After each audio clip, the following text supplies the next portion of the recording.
Introduce करने वाले हैं ध्रुव राठी जी को, जिन्हें आप प्यार से जर्मन शेफर्ड भी कह सकते हैं। जर्मन शेफर्ड से मैंने कंपेयर इसलिए भी किया क्योंकि दोनों का एक ही काम है, भौंकना।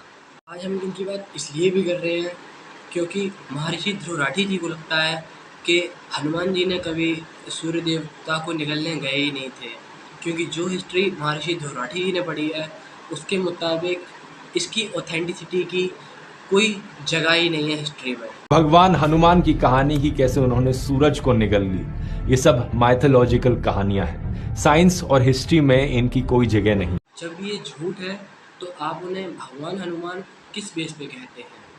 इसका क्या प्रूफ है कि उनका नाम भगवान हनुमान ही है? मैं बताता हूँ क्या प्रूफ है। जब हनुमान जी सूर्य देवता को खाने उनके पास पहुँचे तो इंद्र देवता ने अपने वज्र के प्रहार से उनकी बाईं ठोड़ी यानी हनु को खंडित कर दिया, और इसी खंडित हनु के कारण उनका नाम हनुमान पड़ गया। इसका प्रूफ मिलता है श्री वाल्मीकि रामायण के किष्किंधा कांड के 66वें अध्याय के 23वें और 24वें श्लोक में, और इससे पता चलता है कि जर्मन शेफर्ड यानी ध्रुव राठी को हमारे रामायण और हमारे हनुमान जी भगवान के बारे में कोई भी किसी प्रकार की नॉलेज नहीं है। उनकी वीडियो का माध्यम सिर्फ इतना रहता है कि 4 आर्टिकल इधर से उड़ के आ जाएंगे, 4 आर्टिकल इधर से उड़ के आ जाएंगे, और हम किसी भी चीज़ को सही प्रूफ कर देते हैं वो अपनी वीडियो में बस आर्टिकल्स के माध्यम से। ऐसा हर कोई नहीं कर पाता, हर कोई पढ़ता है, समझता है उस चीज़ को, उसके बाद रिएक्ट करता है। चुनाव में दोस्तों हमें अपनी पूरी जी जान लगानी होगी देश के लोकतंत्र को बचाने के लिए। मैंने तो अपना पूरा करियर यहाँ दांव पर लगा दिया है, क्योंकि मैं चुप नहीं बैठ सकता, मैं देश को ऐसी हालत में गिरते नहीं देख सकता।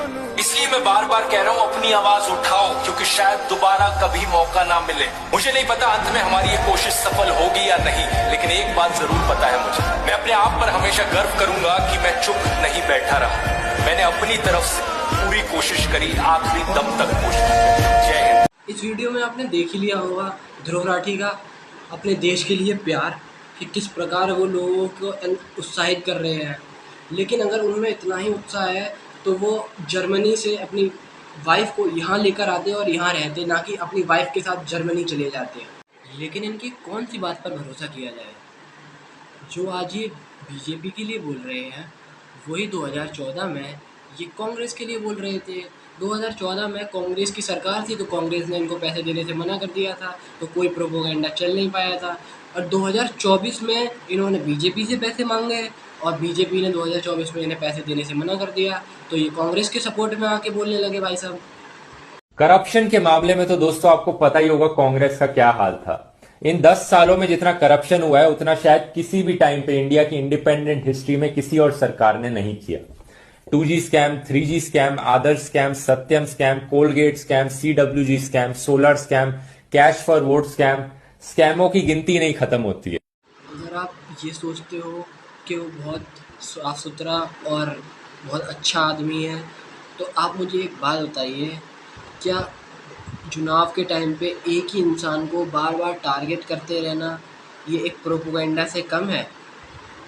पहले वो और भी वीडियोस बनाते थे, जैसे कि और भी क्रिएटर्स के बारे में बताते थे, जो भी है उनकी रियलिटी वो रियल साइड सामने रखते थे।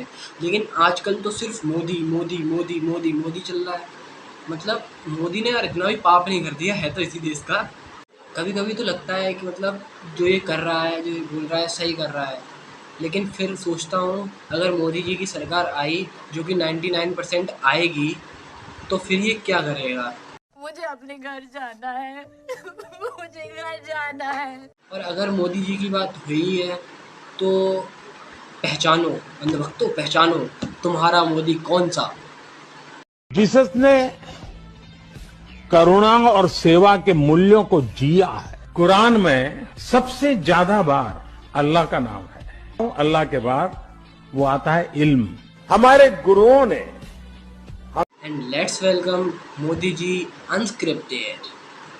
to change it. I'll have to rest. Horrible water.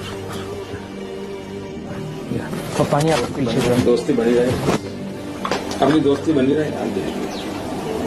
You came here happy and thankful. और आपको मैं बता दूं, अगर मोदी जी दोबारा आते हैं, जो कि आएंगे, तो मोदी जी शिक्षा के लिए बहुत ज़्यादा काम करेंगे, हमारी नहीं अपनी, क्योंकि वो खुद कहते हैं। मोदी जी आपने पढ़ाई कहाँ तक की है? नो नो मैंने कॉलेज वाले देखा नहीं है। रुको जरा सबर। और तभी ये कुछ शब्द मुंह में फंस जाते हैं। बायोडिग्रेडेबल मटेरियल्स का इस्तेमाल। क्या बोल रहे हो समझ में नहीं आ रहा है, वो क्या नीचे सबटाइटल भी नहीं है ना? बायोडिग्रेडेबल मटेरियल्स का इस्तेमाल। और मोदी जी ने याद करने का एक नया मेथड दिया है, जो ऐसे ऐसे नहीं है, ऐसे ऐसे है। स्क्रीनशॉट लो, कोई भी पेज हो स्क्रीनशॉट लो। दूसरा क्या होता है, मेरा फोटोजेनिक है। मैं जब कागज आता है तो यूं मैं ऐसे ऐसे नहीं पढ़ता, पूरा पेज ऐसे ही, और मैं ऐसे रख देता हूँ।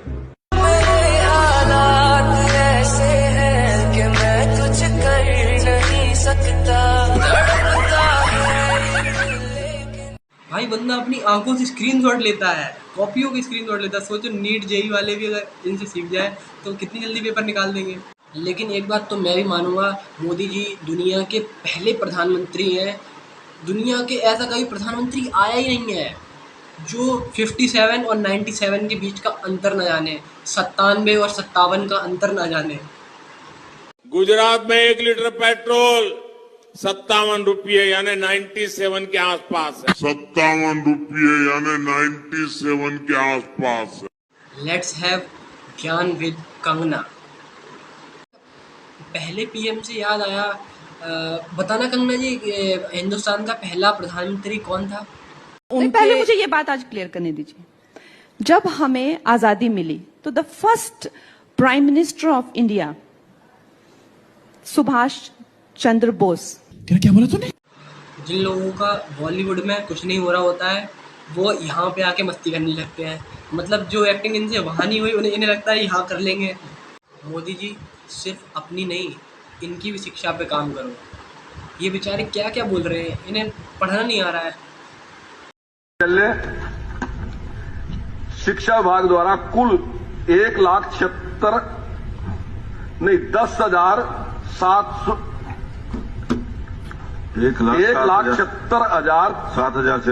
ऑस्ट्रेलिया में भी हिंदुस्तान का डंका बज रहा है कि नहीं बज रहा है? जापान में भी हिंदुस्तान का डंका बज रहा है कि नहीं बज रहा है? अमेरिका में भी हिंदुस्तान का डंका बज रहा है कि नहीं बज रहा है? यूरोप में हिंदुस्तान का डंका बज रहा है कि नहीं बज रहा है? और मोदी जी के इन सब कामों से ही मोदी जी की बुआ कभी कभी नाराज हो जाती है आज तक पे।